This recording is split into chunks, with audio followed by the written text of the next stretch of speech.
എല്ലാവർക്കും നമസ്കാരം. ഇന്ന് നമ്മൾ വന്നിരിക്കുന്നത് സ്പെഷ്യലായിട്ടുള്ള ഒരു അയല ഫ്രൈയുടെ റെസിപ്പി ആയിട്ടാണ്. ഗോവൻ സ്റ്റൈലുള്ളൊരു ഫിഷ് ഫ്രൈ ആണ് നമ്മൾ ചെയ്യുന്നത്. ഗോവൻ ഫിഷ് ഫ്രൈ എന്ന് പറയുമ്പോൾ ഒരു പ്രത്യേകതയുണ്ട്. അത് റവയിൽ മുക്കിയിട്ട് പൊരിച്ചിട്ടാണ് ഫിഷ് ഫ്രൈ ചെയ്യുന്നത്.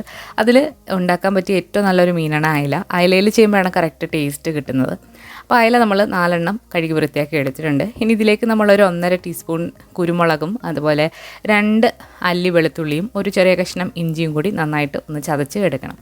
ഇതിലേക്ക് നിങ്ങൾക്ക് വേണമെന്നുണ്ടെങ്കിൽ ചെറിയ ഉള്ളി 2-3 എണ്ണം കൂടി ഇട്ടിട്ട് ചതച്ചെടുക്കാവുന്നതാണ്. വെളുത്തുള്ളിയും ഇഞ്ചിയും കുരുമുളകും നന്നായിട്ട് ഇപ്പോൾ ചതച്ച് എടുത്തിട്ടുണ്ട്. നമ്മൾ കഴുകി വൃത്തിയാക്കി വെച്ചിരിക്കുന്ന അയലയിലേക്ക് പൊടികൾ ചേർത്ത് കൊടുക്കാം. ആദ്യം തന്നെ നമ്മൾ ചേർക്കുന്നത് ഒരു 1/4 ടീസ്പൂൺ മഞ്ഞൾപ്പൊടിയാണ്. ഇനി എരിവിന് ആവശ്യമായിട്ടുള്ള മുളക് പൊടി ചേർക്കാം. നമ്മളിവിടെ കാശ്മീരി മുളക് പൊടിയാണ് എടുത്തിരിക്കുന്നത്. ഒരു 1.5 ടീസ്പൂൺ മുതൽ 1.25 ടീസ്പൂൺ വരെ നിങ്ങൾക്ക് ചേർക്കാവുന്നതാണ്. കുരുമുളകിൽ അത്യാവശ്യം എരി ഉണ്ടാകും, അപ്പോൾ അതനുസരിച്ചിട്ട് ചേർക്കാം. ഇനി ഇതിലേക്ക് ഒരു 1/4 ടീസ്പൂൺ വലിയ ജീരകം അഥവാ പെരിഞ്ജീരകം ചേർക്കുന്നുണ്ട്. പിന്നെ ഒരു നുള്ള് കായപ്പൊടി. മീൻ വറക്കുമ്പോൾ കുറച്ച് പെരിഞ്ജീരകവും കുറച്ച് കായപ്പൊടിയും കൂടെ ചേർത്താൽ ഒരു പ്രത്യേക ടേസ്റ്റാണ്. ഇതൊരു ട്രൈ ചെയ്ത് നോക്കാത്തവർ ഒന്ന് ട്രൈ ചെയ്ത് നോക്കണം. ഇനി നമ്മളിതിലേക്ക് ചേർക്കുന്ന ആവശ്യത്തിനുള്ള ഉപ്പാണ്. 1 ടീസ്പൂണോളം വെളിച്ചെണ്ണയും കൂടെ ചേർക്കുന്നുണ്ട്. ഇനി നമ്മൾ നേരത്തെ ചതച്ച് വെച്ചിരിക്കുന്ന ഇഞ്ചി വെളുത്തുള്ളി കുരുമുളക് ചതച്ച് വെച്ചിരിക്കുന്നതിലേക്ക് ചേർത്ത് കൊടുക്കാം. ഇതിലേക്ക് നിങ്ങൾക്ക് കറിവേപ്പിലയൊക്കെ വളരെ ചെറുതായിട്ട് അരിഞ്ഞിട്ടും ചേർത്ത് കൊടുക്കാവുന്നതാണ്. എൻ്റെ കയ്യിൽ ഇല്ലായിരുന്നുകൊണ്ട് ഞാൻ ചേർക്കുന്നില്ല. പിന്നെ ഒരു ചെറിയ കഷ്ണം നാരങ്ങയുടെ നീരും കൂടെ പിഴിഞ്ഞിട്ട് നന്നായിട്ടത് കുറച്ച് വെള്ളം കൂടെ തളിച്ചിട്ട് നന്നായിട്ടൊന്ന് പുരട്ടിയെടുക്കണം. ഇതൊരു 1/4-3 മണിക്കൂർ ഒന്ന് മാറ്റി വെച്ചാൽ നല്ലതാണ്. നമ്മുടെ മീനൊക്കെ ഇപ്പം നന്നായിട്ട് മാരിനേറ്റ് ചെയ്ത് എടുത്തിട്ടുണ്ട്. ഇനിയാണ് നമ്മൾ എടുത്തു വെച്ചിരിക്കുന്ന മീൻ റവയിൽ മുക്കിയിട്ട് ഫ്രൈ ചെയ്തെടുക്കാൻ പോകുന്നത്. അതിന് വേണ്ടിയിട്ട് കുറച്ച് തരികളുള്ള റവ എടുത്തിട്ടുണ്ട്. പലതരത്തിലുള്ള റവ വാങ്ങിക്കാൻ കിട്ടും, ഏത് വേണമെങ്കിലും നിങ്ങൾക്ക് എടുക്കാം. വറക്കാത്ത റവയാണ്.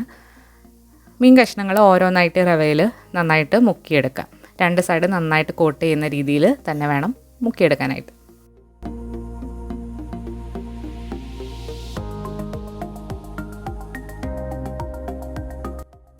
കുറച്ച് കൈവച്ചെടുത്തിട്ട് ഒന്ന് പ്രസ് ചെയ്ത് കൊടുക്കുക. ഈ റവ നമ്മളിങ്ങനെ മീനിൽ മുക്കിയിട്ട് പൊരിക്കുമ്പോൾ നല്ല ക്രിസ്പി ആയിട്ട് ഫിഷ് കിട്ടും. അതുപോലെ തന്നെ ഒരു സ്പെഷ്യലായിട്ടുള്ളൊരു ടേസ്റ്റുമാണ്.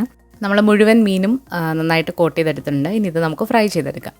ഡീപ്പ് ഫ്രൈയോ ഷാലോ ഫ്രൈയോ ഏത് വേണമെങ്കിലും നിങ്ങൾക്ക് ചെയ്യാവുന്നതാണ്. വളരെ കുറച്ച് എണ്ണയിലും ഇട്ട് ഫ്രൈ ചെയ്തെടുക്കാം. എയർ ഫ്രൈ ചെയ്തും നിങ്ങൾക്ക് എടുക്കാവുന്നതാണ്.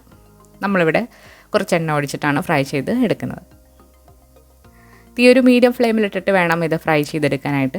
ഒരുപാട് തീ കൂട്ടിയിട്ട് കഴിഞ്ഞാൽ മീൻ്റെ ഉൾഭാഗം വെന്ത് വരില്ല. അപ്പോൾ തിരിച്ചു മറച്ചു വിട്ട് 2 സൈഡും നന്നായിട്ട് മൊരിയുന്ന വരെ ഒന്ന് ഫ്രൈ ചെയ്ത് എടുക്കാം. അപ്പോൾ എന്നും ഒരേപോലെ അയല ഫ്രൈ ചെയ്യാതെ ഇടയ്ക്ക് ഇങ്ങനെയും കൂടി ഒന്ന് ട്രൈ ചെയ്ത് നോക്കുക. ഇതുവരെ ഇങ്ങനെ ട്രൈ ചെയ്ത് നോക്കാത്തവർ തീർച്ചയായിട്ടും ഒരു തവണ ഒന്ന് ട്രൈ ചെയ്ത് നോക്കണം. ഇതൊരു സ്പെഷ്യൽ ടേസ്റ്റിലുള്ളൊരു അയല ഫ്രൈ ആണ്. അപ്പം ഗോവൻ ഫിഷ് ഫ്രൈയിൽ നമ്മൾ ചെയ്യുമ്പം അയല വെച്ചിട്ട് ചെയ്യുമ്പോൾ ഒരു പ്രത്യേക ടേസ്റ്റാണ്. അപ്പോൾ ഇന്നത്തെ ഈ സിമ്പിളായിട്ടുള്ള അയല ഫ്രൈയുടെ റെസിപ്പി നിങ്ങൾക്ക് ഇഷ്ടമായിട്ടുണ്ടെങ്കിൽ തീർച്ചയായിട്ടും നിങ്ങൾ ട്രൈ ചെയ്ത് നോക്കിയിട്ട് അഭിപ്രായങ്ങൾ അറിയിക്കുക. അതുപോലെ വീഡിയോ ഇഷ്ടമായാലും കമൻറ്റ് ചെയ്യാനും മറക്കരുത്. നമ്മുടെ ചാനൽ ഇതുവരെ സബ്സ്ക്രൈബ് ചെയ്യാത്തവരാണെന്നുണ്ടെങ്കിൽ സബ്സ്ക്രൈബ് ചെയ്യാനും മറക്കരുത്. പുതിയൊരു റെസിപ്പി വീഡിയോ ആയിട്ട് നമുക്ക് വീണ്ടും കാണാം. താങ്ക്